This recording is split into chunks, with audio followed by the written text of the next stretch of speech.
hey, it would be nice if Netgear would add DHCP reservation management into the AV UI. They have. They have. You want to see it?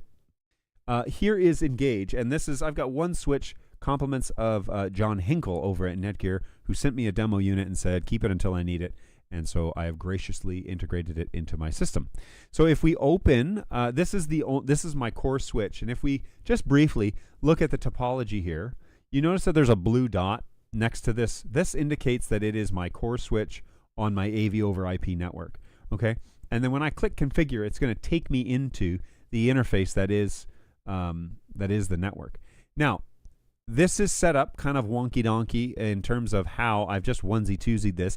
This is not how I would recommend designing your network if you were to do this network stuff. But here is that switch, all right?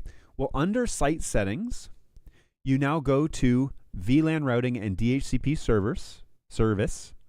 And under advanced, we can say DHCP address reservations.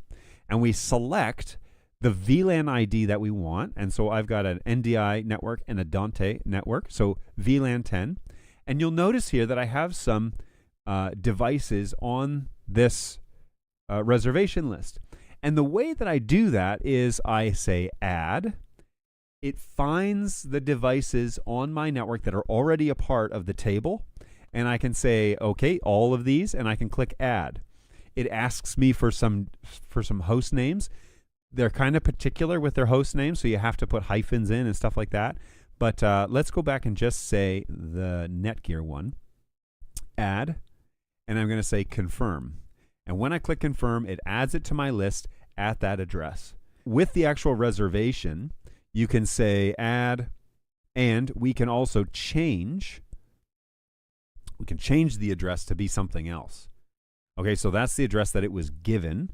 Engage is designed to be the overview of your entire network, right? So you indicate which one on topology, you indicate your core switch, click this, change it to core switch. Whoops, are you sure you want to make this core switch? Yes. Change it to core switch, go to site settings, and then go to VLAN routing and DHCP service, advanced, DHCP reservation list. And this is where you add those to those VLANs that you have. That's how it's done.